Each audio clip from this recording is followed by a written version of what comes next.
What are the two biggest mistakes e-com brands make when trying to go from 6 figures to 7 figures? Hi, I'm Jaryd Krause. I'm the host of the Buying Online Business podcast, and today I'm speaking with Jodie Minto. She's an award-winning e-com mentor, founder, and 7-figure fashion brand owner, podcast host, speaker. She's based in Australia on the Central Coast. She's also a certified digital marketer, meta ad specialist, and life coach. She started a store online whilst working full-time, juggling young family, living in the Middle East. She shares that story until she grew it to 7 figures, having multiple stockists and customers worldwide. Jodie also hosts the popular e-com podcast, Online Store Success, which I mentioned in the pod. It's number 2 in marketing podcasts in Australia for 2 weeks straight and frequently sits on the top 30 in Australia, Europe, and the Middle East and in the States. In this pod, we talk about her journey of starting her e-commerce brand. We don't typically talk about starting, but we did talk about scaling and why she sold the business. We talk about how she scaled that brand, but then why she descaled that brand. And we talk about why she sold it and a lot of mistakes she made in between, how she lost the forest from the trees in her approach to building out this business to a bigger business than she expected with far more things going on. We then move on to talk about something quite fascinating and how she tried to sell the business on Flippa, which actually failed her, and the mistakes that were made through just even listing that business on Flippa, even working with a broker through Flippa, and then how she did sell that business to an outside party and what that looked like, how she sold it for all cash. Then we move on to talk about the 2 biggest mistakes e-commerce brands make when they're trying to get from 6 to 7 figures and why one foot should go before the other, not what most people do, which is the wrong approach. Then we move into the mindset of scaling too much, working too much, and building a business that actually takes us further away from our goal. Of course, you know I love mindset. Now, obviously, this is not the only way I can help you free. If you're looking at buying a business like this, make sure you get my due diligence framework. It's made people millions of dollars and saved people millions of dollars. Buyingonlinebusiness.com/free resources where you get that. For now, jump into the pod. Enjoy.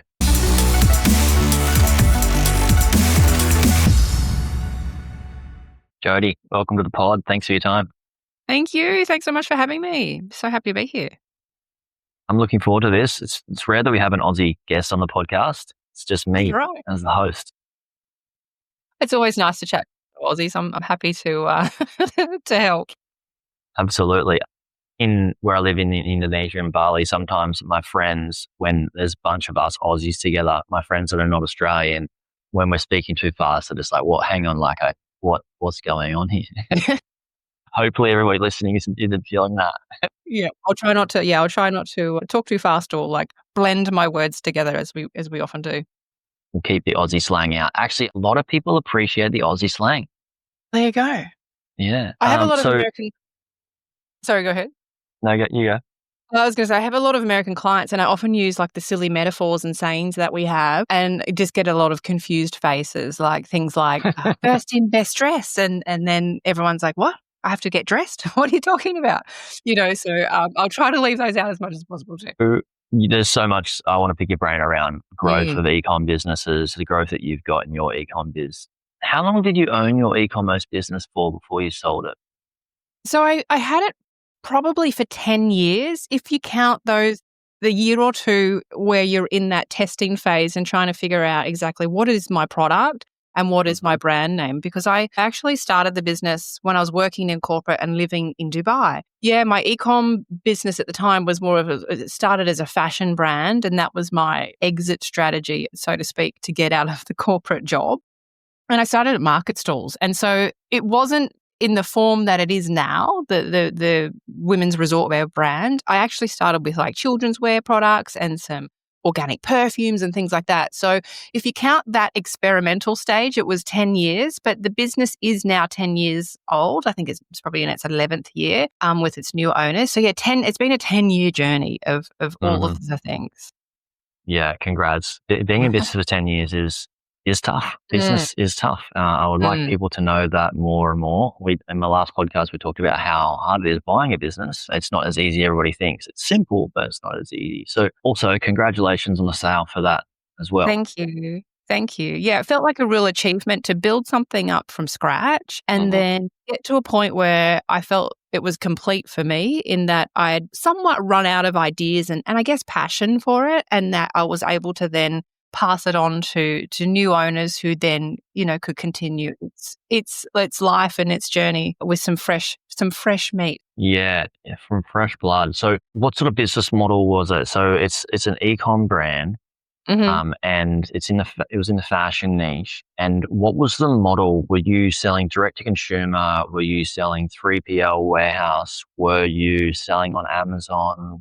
What was the Yeah. sales distribution and what were the marketing things? Yeah. So I actually tried all of those different avenues. Initially, it was selling face to face when I first started the business at these weekend market stores, trying to figure out what my hero product was, what it was that I was actually going to zero in on. And then once I'd had that figured out, I launched my e-com site and was selling predominantly just to Dubai customers online. And the marketing then, it was, feels like a long time ago now, was Instagram. It was fairly new, and then email marketing and Facebook. That was predominantly how I was making my sales. I hadn't yet dipped into Facebook ads at that time. But then as I continued to run the business, I thought, right, this isn't happening fast enough. How can I drive more sales to the online store, and how can I get out of all of these weekend market stores that I was doing to keep things ticking along? So that's where then I dipped into Facebook ads. I hired a coach and they taught me how to run ads and started experimenting with those. Fast forward, probably I ran the business in Dubai,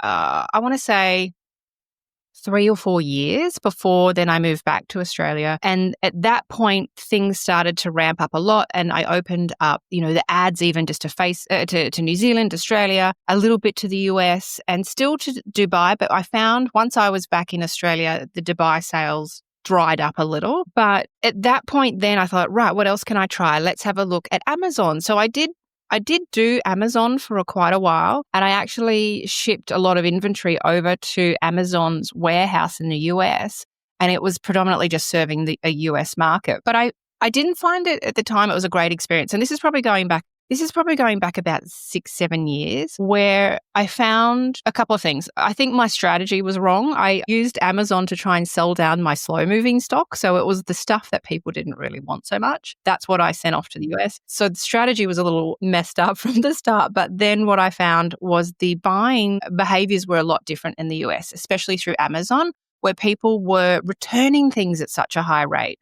It had, I think, 30, 40, 50% return rate, which was certainly not what was happening on the e-com site. So I found that exercise at the time wasn't particularly successful, and then brought all the product back to Australia. I also did do quite a bit of wholesale in different places. Initially, it was boutiques and things like that reaching out and inquiring and selling direct to them. Then I also sold on some different wholesale platforms like Fair, and we've got Hola in Australia, and sort of was like just a little bit on the side though. It was never the main avenue. It was never the main sales channel, because with wholesale, obviously we're selling it at almost half the price, so we have to sell a high volume of it, and then don't have the profit margins. And then what I was finding is that would deplete my inventory to sell direct to customers. So yeah, it was.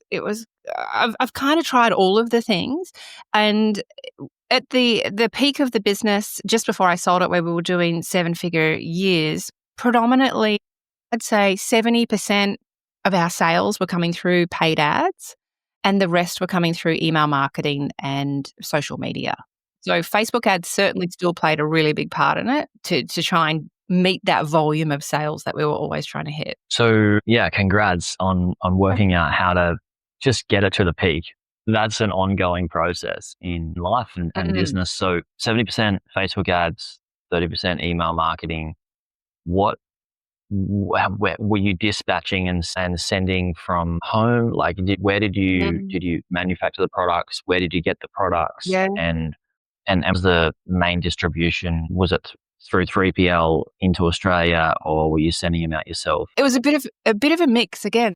Coming back to the question around manufacturing, I initially was manufacturing all of the products, and we were known for kaftans and kimonos in Dubai. So that was what I found was a great opportunity for me when we were living there to get started, because they had tailors and fabric souks and things like that. So you go and buy a few meters of fabric and take it into a tailor with a photo or a very basic sketch saying, this is what I want to make. And that's how it started. But what I found then is that as sales grew, we couldn't keep up with demand. And because I was buying ready-made fabrics, if we identified a really good seller, a print that ladies loved, we would go back to try and buy more and it was gone. So that's then when we shifted a lot of the manufacturing to China. In China, and this sounds probably really dodgy, but we found that if we had a good selling print that we'd found in the market in Dubai, say for example, we could then send it to China and they could recreate it. So then we could make it en masse. So we did a little bit of that. We also then had some of our own prints designed, and then the bulk of the manufacturing then was coming from China. We did test India and we did test Indonesia, Bali as well, but we found China just so efficient and had so much capabilities around even just different types of printing techniques, being able to provide all of the swing tags, the packaging, that was a one-stop shop and significantly cheaper. So that's where we ended up manufacturing the most in the end. But as far as then distribution, we tried all of the different options. So initially in the first probably the first 6 years of the business, it was all from home, picking and packing the orders from home, which I'm sure if any of your listeners are doing this right now, it's fine, it's efficient, but it's a headache if you want to go on holidays or if you've got to be somewhere else and then you miss the courier driver that's coming to pick up the satchels that day. So it was very haphazard and probably spent too much time doing that when we should have outsourced it through 3PL. I did then try a couple of different 3PLs here in Australia, and it was fairly new at the time, 3PLs, and it just was very messy. There was a lot of wrong orders being sent to customers, and it created quite a lot of headaches in that sense. So then we pulled it back again. Then in the height of COVID, when things really ramped up, I was at a point where there was, I think, 3 or 4 of us working in the business from my dining table. And I was like, I can't take this anymore. Like, the house is full of product. My house is full of staff. This is just, my whole world of work and business and family life is all blended into one. So I was like, I've got to get this business out of my house.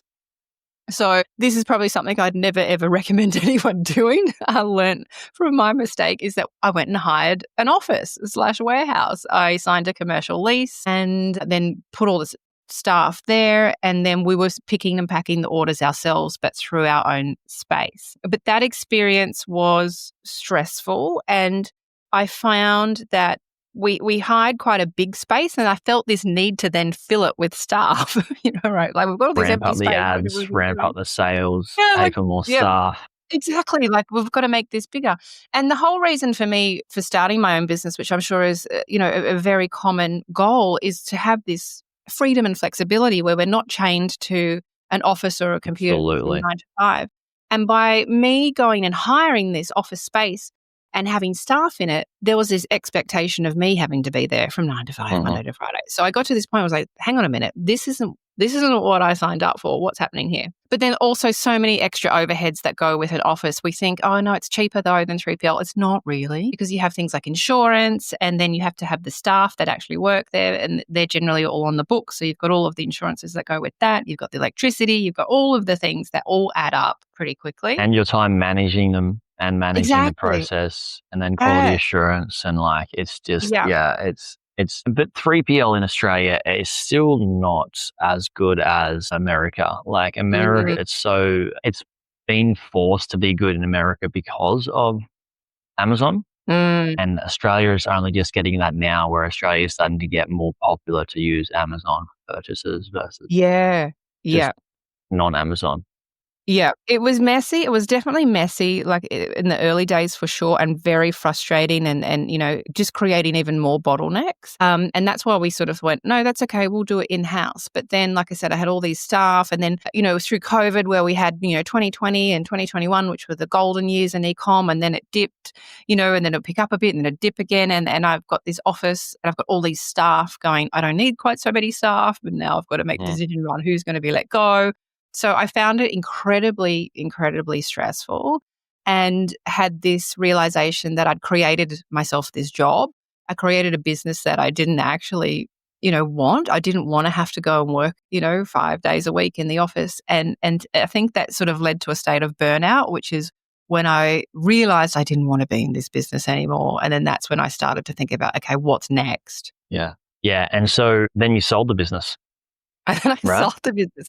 It wasn't a straightforward sort of like, that's it, I'm going to sell the business. I actually got so burnt out and so just done with it that I ended up closing down the business. I got to a point, and I'm sure people in business can relate to this, where you just go, that's it, I am done. I can't do this anymore. I'm just going to blow the thing up. So I actually made the decision to close the business, which again is this huge process when you have, I think there was 6 staff at the time, a commercial lease, all of these customers, all of these different obligations. So it was a very stressful time of then unpicking everything and letting staff go and trying to get out of commercial leases, which is not for the faint-hearted, and all of the different things that went with that. But I was like, you know what, I've just got to do this, go through these steps to get to the very end.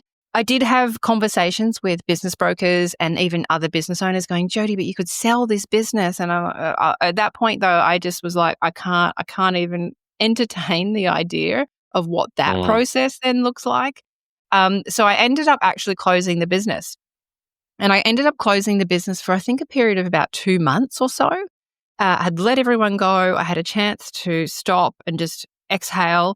And then that's when, again, that the voices and even well-meaning folks were coming and saying, but you could sell it. You could sell it. You've built up this business for 10 years. You have this asset. You could sell it. You've got this website, this database, manufacturers. You've got inventory still, because I brought all of it home and left it in the garage. And I thought, okay, fine. So I started having conversations with different brokers, and they said, yeah, you could absolutely sell it, but you have to turn the lights back on. You have to relaunch the business, basically. Just going to be buying a business that's not operating. Exactly. That's closed down. Buying stock, right? And even when we do buy a business with stock, we need to do an audit on the stock to make sure it's, relevant. Yeah. And it's not depreciated. How did you go and choose, like you spoke to a few brokers, how did you choose the broker, and what broker did you end up going with and why? Yeah, so this was another interesting story where I spoke with a broker that I believe was recommended to me, and they were really helpful in helping guide me around, well, what is my business even worth, especially given I've closed it down and it's not currently running. So they were really good in giving me some guidance, but I never actually signed an agreement with them. What I then did, though, was investigate other options on how can I sell it, and I actually listed it on a website which I believe is called, is it Flippa or something? Everybody on this pod will be laughing because everybody on this pod knows Flippa very, very well. Yeah. We've had the CEO on multiple times. I've been on the Flippa podcast multiple times. Flippa's very common in our space of buying and selling businesses. Yeah. Okay. So you listed it on Flippa? So I did list it on Flippa, but what I found was that a few things. When I listed it on Flippa, they really inflated the value of what it was worth. Like, I was like, oh, come on. I think Is this through a broker, or this is through Flippa? I just went Flippa broker, or do you just self-listed it? I think I used a broker. I think I paid a little extra, but I think initially when I put the numbers in, they're like, it's worth like $1 gazillion. And I was like, no, it's not. But then a broker was kind of, sort of assured me that, yeah, okay, it's probably a little inflated, but like maybe we meet about here, and dropped it down a little bit. But I had a few inquiries and even had a phone call with someone in Turkey, but nothing really eventuated. I then thought, you know what, I might put the feelers out, even just in my own network. And so I can't remember exactly how I did this. I might have put it on the website banner. I might have shared it on social media, basically saying I'm taking expressions of interest from people that might be willing to buy it. And at this point, I'd made the decision, okay, fine, if I'm going to sell it, I've got to start running this business again. So I need to find a 3PL and a VA and all these kind of things. So I found a 3PL in Melbourne and sent all of the product to them, but was really transparent with them. And I said to them, look, this business is for sale. I will encourage the new owners to stick with you, but I can't obviously make any guarantees, but I just want you to, to be aware. And they actually turned around and said, really?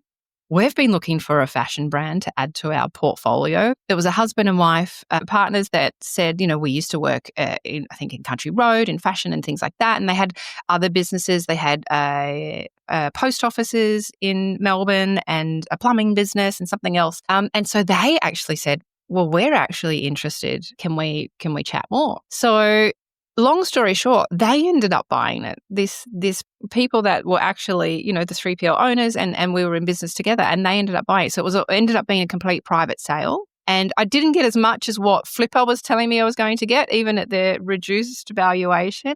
But in the end, these guys made me a cash offer and said, we'll close it in, 2 months or something. And I was like, take it. Great.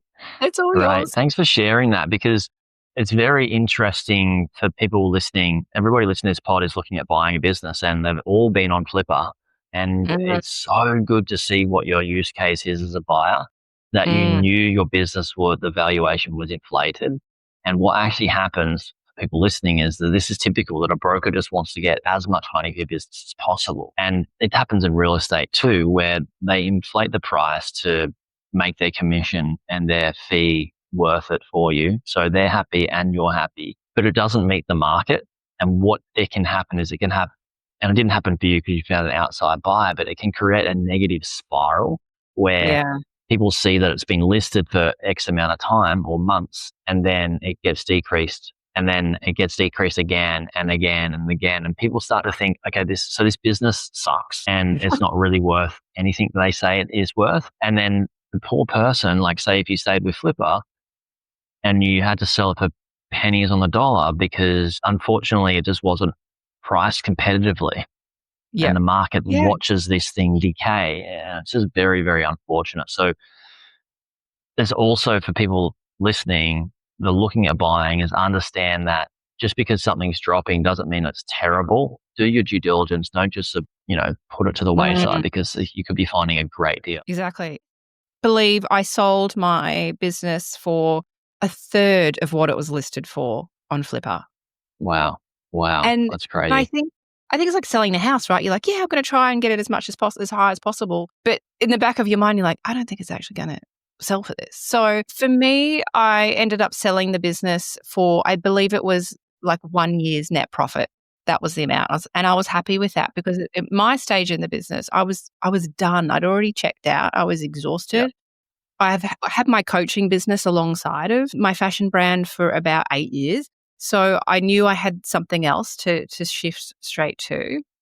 Yeah. And, someone's like, well, here's my offer, and here are the terms. And I was like, absolutely happy with that. Let's go. Right. Congratulations on the exit. And so it's not much more to talk about. It's a cash offer, 1 year multiple. I want to move into your coaching. So you help people scale their e-commerce brands. Are you typically helping people go from 6 figures to 7 figures? What sort of e-com brands are you? Is it one type of e-com brand, or is it any type of e-com brand? Like, what is your coaching on? Yeah, so I specialize in fashion and lifestyle brands. So obviously I've had that lived experience of creating a fashion brand. I work with lots of children's wear, homewares, even pet accessories, things like that. So very much that fashion and lifestyle-y space. I have a number of different programs, but I believe my specialty is getting people from the 6 to 7 figures revenue mark in a year. That's where I think it gets really fun and really exciting because we've already got that proof of concept. If they're already doing sort of 100K, they've generally got the foundation solid, and it's just about figuring out which marketing levers we need to pull and what overarching product and business strategies we need to address in order to scale it pretty quickly. Let's talk about that. So if somebody's making 100K or a couple 100K, typically what are the 2 most common mistakes e-commerce owners are making trying to scale? And then what are maybe the 2 things they need to be doing differently? Yeah. So again, a lived experience of the mistakes that I made myself. When things all of a sudden scale quite quickly and we are, giving ourselves a high five and going, yeah, this is great. What we often do, well, I certainly did, and I see other e-com founders and business owners make this mistake, is that then they go and make purchasing decisions for their business based on the absolute high, right? The height of summer, where then they go and rent a commercial space, they go and fill it with staff, they'll go and buy a Range Rover as a company car and all these kind of things without appreciating that businesses ebb and flow. Right now, we're in a pretty tricky economy. A lot of people have had like a pretty rough year or two. And when we are running a business and building a business, we have to keep that in mind. Like, it might be awesome now, but I want to make really smart strategic decisions. I want to make sure that I'm not stretching myself too thinly cash flow wise. And I see this a lot. Where people, particularly once they hit the 7 figures, are like, yes, this is awesome. And then they go off and, really make decisions that then negatively affect their bottom line, in short. So that's something that I see happen a lot. Don't go spend the money on just it's materialistic things. Exactly. Yeah. And just know that every big decision should be well thought out. I mean, chat with your accountant about it. Things like office leases, that was so traumatic to try and then get out of that office lease. I think I had about 18 months left. I basically had to pay it out the whole 18 months, but the hell they put me through. There's lawyers involved. Like, if you sign these contracts, it's very difficult. Even if you hire, I know in Australia, it's very difficult to let people go. If you hire a staff member, you have to go through, and the business say the sales have dipped, you have to go through a redundancy process. And that alone is a headache, and you need to get legal advice and all this kind of thing. So just make sure that you have that kind of end goal in mind. It's like, I want a profitable business. Also, do I want a lifestyle business where I can run it from home or Mexico or Bali? Or do I want to be in a warehouse with lots of staff? So just keeping that end goal in mind, I think, is really, really important. And a lot of people don't. They get just swept up with what's happening at that current time and make these decisions that then they pay for later. It's pretty common when you're in the entrepreneurial space to just, if you want to grow your business, then you're just consuming content around growth, grow, and everything else is secondary to growth. And when everything else is secondary to growth, we forget, like, why are we even trying to make this money? Is it so we just have more money so we can just spend it on things? Or is it actually like, what is our number one value? Is it like, do you want to be spending more time doing what you love with the people you love? Or do you actually really want that Range Rover, which means you need to work even more? Yeah, Maybe. Exactly. Exactly. So I totally agree with you on making sure you remember what the end goal is or what you're working towards versus just more. Because, hey, Jodie, imagine if you just grew your business to a certain size where you had one VA, you're making maybe $500,000 a year, and you've got a 3PL and you got somebody running your ads. This is what I help people with their businesses, is like, they're trying to just do all the things. It's like, no, let's take them all off your plate. And they're like, well, how is the business going to grow? Well, like, it's not going to grow if you're tired and you can't make good decisions. Yeah. And then you end up wanting to blow it up, like what I did. You get to the point where you're just so burnt out and exhausted, right? So, yeah, absolutely. And I literally made those mistakes. I bought the Range Rover, I hired all the staff, I got the commercial lease, and then was like left to just unpick it all. And yeah, I have a mastermind program where it's ladies only. Sorry, guys. But it's I've literally got a lady in there that is doing 7 figures a year. She has a 3PL. She has one VA. She's managing her ads herself, and that's what we do, a lot of like upskilling, and I review ads and things like that inside of my coaching programs. But she's got like the VA helping with the social media, the email campaigns each week. And, the net profit on a business like that is like a dream come true versus my reality, which had all of these staff and all of these overheads that couldn't easily be let go. Her business model is like, yes, this is exactly what is possible, this $1 million micro business that you can run from home in school hours. And I find, for me, a lot of my clients, that is the dream versus having a big warehouse. But they don't usually realize they don't want the warehouse and staff until they've actually experienced it themselves and gone, okay, this is no fun. Exactly.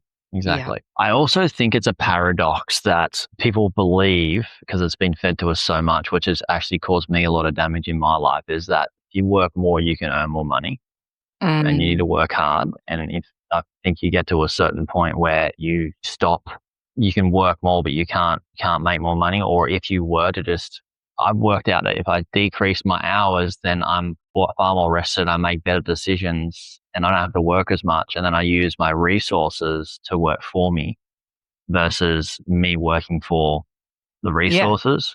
Yeah, absolutely. It's got an inverse effect. And I think that's why, for your lady in your group, for her to grow from 7 to 8 figures, she shouldn't have to do more work. It's just about having the business grow to a certain stage where she hires a GM that then hires a fractional CMO and a fractional CFO. Yeah. Versus, and then she's even further away from the business and more money.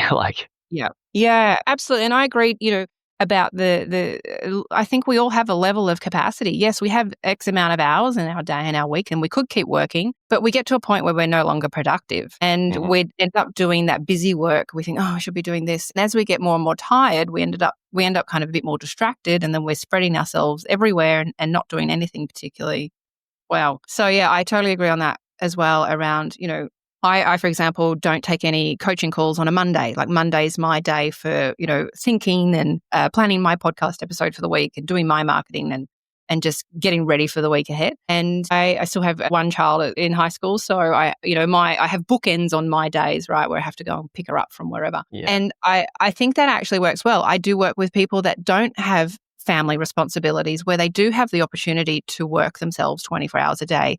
And it's not effective. Their business is no more successful than someone else that is just doing it in shorter amount of hours. They're just more burnt out and tired and exhausted. Yeah. For myself, without all those sorts of responsibilities in my life, I had to force myself to find things to do so I couldn't work, to get myself down to a couple of hours a week and then have to work with my own mindset to feel okay and not feel guilty around not working. Like, why is everybody else working so much? I don't need to, but I've been chasing this dream for 10 years. Why should I put myself through guilt for wanting to be in that position? I know it's a privilege. I'm very privileged to be able to say that. I've done the work to be able to get there. And I think more people should realize that they can do that too. Absolutely. That's what you're helping people do. What I want to come back to ads, Facebook ads. And maybe you've just got these philosophies around marketing in ads that can lend across to other platforms like Google and TikTok and all that sort of stuff. What are the two biggest mistakes people are making with their marketing in sort of paid ads? I see a lot of people view ads and try to attempt ads to fix somewhat of a conversion problem.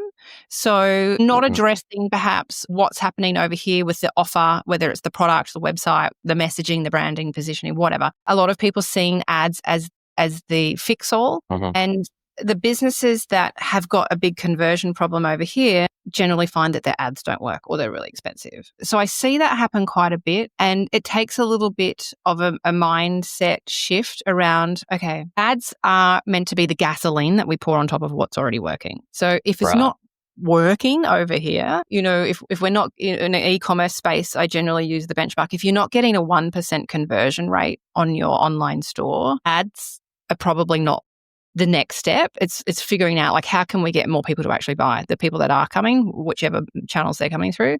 And then once we've got that sitting perhaps around 1%, that's then when we go and, pull the lever for Facebook ads, pour the gasoline on top and then just amplify what's working. So I do see that as a bit of a mistake. I also see people, and this is hard because there's Facebook ads, there's a lot of moving parts, or any kind of paid marketing, there's a lot of moving parts. It's like, what is my strategy? Who am I trying to attract? What am I trying to sell? And they make all of those decisions and they get to the ad creative part and then they just slap something together, which is really ordinary and not appealing and not scroll stopping. And then people say, oh, but my ads are not working. And then we see the ad and it's like, well, would you stop scrolling in your feed to click on your ad? Probably not, right? So not enough time and effort put on the actual ad creative itself is a big mistake I see, because Meta particularly has moved so far around towards AI and broad audiences and things like that, where that part of the campaign structure and the audience selection is a lot easier. We don't really have to try and map that out as much. It's not as complex as what it was, but the hardest part now is making sure that our ad's really good. So I do see that a lot, and people will come to me and say, Jodie, but my ads aren't, working, or they're costing too much. And we go, okay, well, that all looks fine, but what are you actually showing them? And then we look and say, like, the messaging's wrong. We're talking about how wonderful your product is, but we're not actually talking to the customer and the benefits to them and why they should even consider this thing. We're very much saying, here's my wonderful, pen, and it's got 4 colors. And it's like, well, what's the benefit to the customer? What's that so what factor to them? Because if we're not clearly communicating that in our actual ad creative, people will just keep scrolling on by, which then means our ads don't work or they're really expensive. Absolutely. So basically, creative, Facebook creative or ad creative and conversion rate being first. With conversion rate, what are 2 things that people can typically just fix in their conversion. But what are the Yeah. two most common things that people are doing wrong that if they tweak it, they can go from maybe a 0.5% conversion rate to a 2% Yeah. conversion rate, something like that? So on the website itself, there's certainly different things that you can do to improve the chances of someone clicking through and buying something. I have this sort of philosophy, I suppose, where, it's click, click, buy. Can someone find on your website what they want? Click, add it to cart, click and buy it. We want that process to be as uncomplicated as possible. We don't want people to... Minimal amount of clicks. Exactly. Minimal amount of clicks, because especially in the fashion space, what I see a lot in websites when people come to work with me, we'll go to the product page and then there's no size guide. There's no refund policy. There's no information on shipping. They're all off on other pages in the footer somewhere. So people are having to 15 clicks to get all of the information they need before they can confidently go in and add it to cart and purchase. Streamlining that process, making sure that the product pages particularly have all of the information on them that a customer needs to make that buying decision. We want the size guides if you're selling things. We need the fabrication of if it's apparel. How much does it cost for shipping and how long will it take, and the return information. What happens if... Policy. Yeah, what if this doesn't suit me? What's your return policy? They're generally the main questions people have. But then also, do we have good quality product imagery and videos and a description? Because often people will just, especially resellers that are getting images from the actual brand, and then they're just throwing that up, and they're often grainy. We can't really zoom in and see the fabric and things like that. So we want to make sure that customers have everything they need in order to make that purchasing decision. Sales 101 is just understand what their objections are and just remove them with all the data and information, which is, like you said, refund policy, time to get their size, the fabric, and then also what is it going to look like on my body? Do I like that look? Do I not like that look? Is it going to pair well with this or that? Yeah. Yeah. So that's one thing. Another thing too is this is sort of off the websites, so to speak, where we're actually assessing the traffic that is coming to the website, where they're coming from, because sometimes the website itself and the product pages might be really great, but then we go and look at, okay, what is this traffic that's coming to the site? Why is our conversion rate so low? And what we see a lot is then if people have been running traffic ads, for example, from Meta, they haven't actually selected it's a sales ad, they're running traffic ads. What we see is we're getting a high volume of low quality traffic to the website, and then that negatively affects the conversion rate. So sometimes it could be that versus it could be a problem on the actual website or with the product pages or the product itself. So we need to make sure that we are looking at it from 360 degrees to make sure that we're not trying to fix something over here when the problem's actually over here. Absolutely. Yeah. So they're the kind of big things. And then it's even just looking at the product itself. Sometimes if the product proven? Is it viable? Is it desirable for customers? I see some pretty random products, and particularly if people are doing like drop shipping and stuff like that, sometimes they're just buying gadgets whatever or whatever. They can. Yeah. Yeah, whatever they can. And it's like, but do people actually want this? Is there a demand for this? Is this available on Temu and 500 other listings on Amazon, for example? So just really looking at what the product is too.